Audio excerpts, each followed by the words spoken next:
Ni berkenaan dengan mazhab lah. Mazhab ni apa dia? Mazhab ni apa? Kita ni mazhab Syafi'i. Mazhab tu apa? Saya tanya macam-macam belakang lah. Mazhab tu apa? Kakak macam-macam. Mazhab tu apa? Golongan. Kurang tepat 20 markah je. 20%. Apa dia? Pegangan tu up sikit 50%. Tapi bukan 100 juga. Okey, mazhab maksudnya apa? Mazhab ini kita ikut jalan dia ditempuhi oleh seorang tu. Tu mazhaba ilaih. Itu bukan zahaba tu, mazhab. Tempat dia pergi. Macam mana kaedah dia pegang. Apa kaedah yang dia pegang? Fahaman dia. Tapi mazhab tapi hanya situ dulu. Mazhab ni apa dia? Mazhab ni macam mana Imam Syafi'i faham Quran dan Sunnah tu. Jadi kita ikut Imam Syafi'i punya cara fahaman. Itu panggil mazhab. Metodologi. Kaedah. Dan setiap mazhab tu dia ada kaedah dia sendiri. Kaedah dalam nak fahami Al-Quran dan Sunnah. Jadi apa beza mazhab dengan manhaj? Manhaj metodologi memahami agama dengan luas. Mazhab dalam fiqh. Fiqh. Ya. Jadi kita kata, bila kita faham ni, jadi kita sebenarnya orang kata dia ikut mazhab Syafi'i. Maksudnya dia ikut macam mana cara Imam Syafi'i faham Al-Quran dan Sunnah. Sebab apa kita kena ikut dia? Sebab kita tak mampu nak faham Quran dan Sunnah.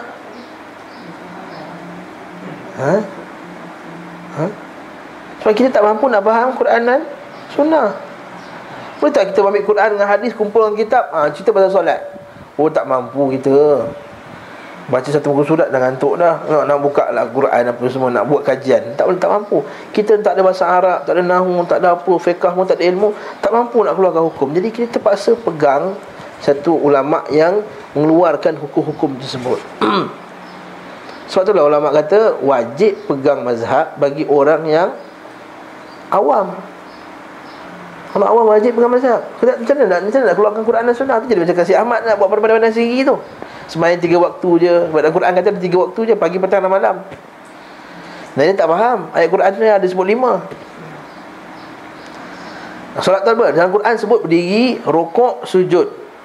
Warka'u ma'arakin wa sujud.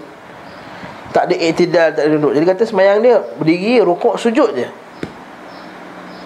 Masa saya mengaji dulu, kami buat tesis pasal anti hadis ni, memang disebut dalam website dia sendiri.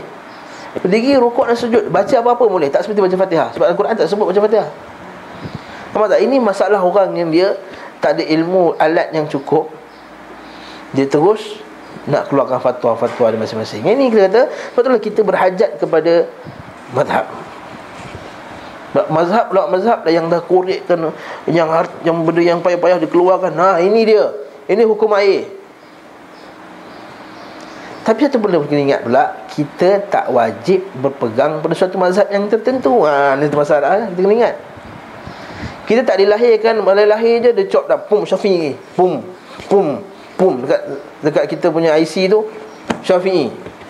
Jadi kalau tak ikut Syafi'i je kira sesat. Ni tak boleh.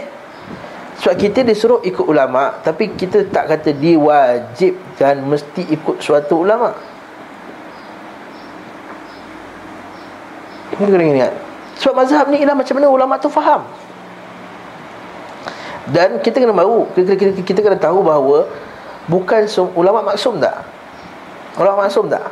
Maksum tu maksudnya apa? Suci kesalahan.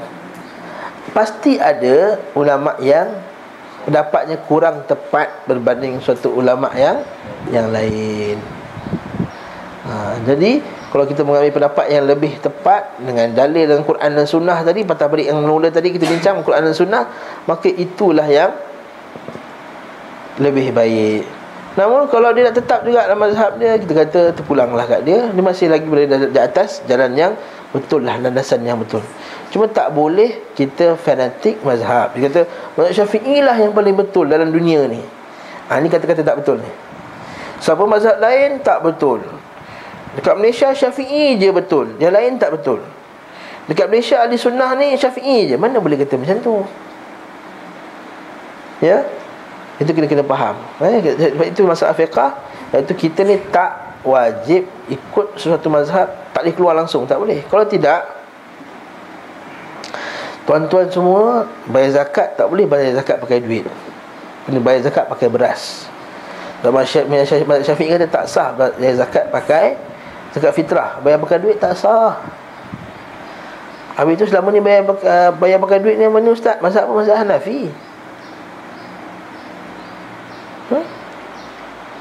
Jika Syafi'i jual beli mesti sebut aku jual, aku beli, kena sebut, wajib sebut. Kita pergi Tesco ada tak kita kata kat cashier tu, saya jual ya, saya beli ya, tak sebut pun. Dapat resit terus belah je.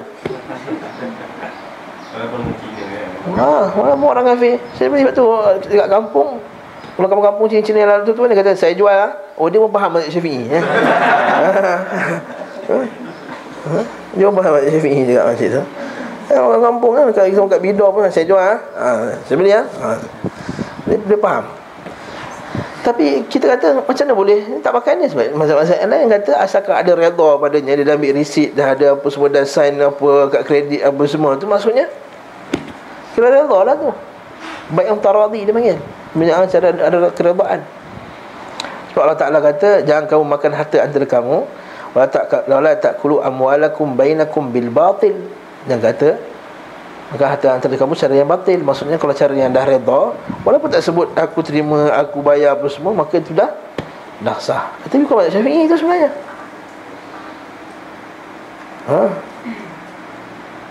Dan banyak lagi lah masalah yang kita akan tengok dalam masalah ni. Sebenarnya kita dah keluar, tak ambil, kita ambil pendapat yang lebih kuat dan praktikal diamalkan. Maknanya kita boleh ambil campuran daripada mazhab-mazhab mana kalau kita rasa yakin. Kalau yakin dengan dalilnya, hujahnya. Bukan ambil yang paling senang. Masalah anjing ambil Hanafi lah, anjing boleh ambil anjing. Masalah macam ni contohnya dalam mazhab Maliki kata tak wajib ada wali tau. Menikah tak wajib ada wali, saksi. Mazhab Maliki tak wajib ada saksi. Asal nikah menjadi. Lepas tu kalau orang kat Tunisia apa semua, dia kata aku nikah dengan kau, okey aku terima dah. Tak payah macam kita soh apa semua ni. Okey, mazhab Hanafi pula nikah tak payah wali. Kalau perempuan tu dah redha, dia boleh nikah lah, tak perlu minta izin wali dia. Kata cantik, aku gabungkan hamba Hanafi dengan Maliki. Tak payah saksi, tak payah wali. Cantik. Dia kata, jom awetku, jom kita kahwin. Tak apa nak kena saksi, tak payah, kita pakai mazhab Maliki. Tak apa nak kena wali, tak payah, kita pakai mazhab Hanafi. Kita buat hybrid. Tak boleh. Ini tak boleh. Maksudnya apa? Kita boleh ambil pendapat mazhab lain yang lebih kuat dalam satu isu, tapi bukannya ambil yang paling senang dalam setiap mazhab kita kumpulkan. Ini kata ulama, kalau siapa buat macam ni, dia zindik dia. Zindik maksudnya orang yang teruk perangai. Macam hampir nifak munafik akbar, munafik besar. Sebab apa? Dia ambil yang mudah setiap mazhab dia kumpulkan. Ini tak boleh. Bukan kita kumpulkan yang paling mudah, kita ambil yang mana paling dekat dengan dalil Quran dan sunnah. Nanti kita akan tengok nanti dalam masalah babnya. Seperti contohnya air musyammas, air matahari, air kena matahari. Nanti kita akan bincangkan bismillah ta'ala. Jadi sebab apa timbulnya mazhab ni? Sebab masa tu setiap ulama ni dikaji dan dia keluarkan dia punya school of thought. Jadi anak murid dia mengaji. Bila anak murid dia mengaji, anak murid dia sebarkan pula. Akhirnya tersebar itu ya jadi mazhab. Sedangkan mazhab ni bukan 4 je, berlambat-lambat lagi. Tapi sebab diorang yang lain-lain tu tak ada anak murid. Anak murid tak ramai, tak sebarkan. Anak murid tak serajin murid-muridnya imam yang 4 ni. Akhirnya yang tersebar tu 4 lah. Dan ada banyak lagi yang lain. Kalau kita buka kitab fiqah, mazhab Abu Thawr, mazhab Sufyan al-Thawri, mazhab Syu'bah, mazhab Sufyan bin Uyainah, macam-macam mazhab yang lain. Banyak lagi mazhab-mazhab yang kita tak dengar. Hasan al-Basri. Tapi sebagai anak murid dia tak terkenal, maka kita tak nampak melainkan mazhab Syafi'i je. Itu masalah kita ni. Okey, faham ya? Itu kita kata perkembangan. Ini seringkas nak cerita panjang. Sebab pada zaman Nabi tu mana ada mazhab. Pak Nabi yang sumber hukum. Lepas tu para sahabat, orang rujuk sebagian sahabat, Masa tu dah ada rujuk sahabat-sahabat tu semua. Dah ada sahabat A, sahabat B. Dah ada perbezaan pendapat tu. Perbezaan pendapat tu mesti ada. Sebab manusia ni ilmu dia berbeza, kefahaman berbeza, latar belakang berbeza, suasana berbeza. Bila perbezaan-perbezaan ini menyebabkan perbezaannya cara mereka mengeluarkan hukum. Bila cara berbeza keluar cara hukum, maka kita akan dapatlah perbezaan. Kenapa mazhab Hanbali kita macam ni, kenapa mazhab Syafi'i kita macam ni.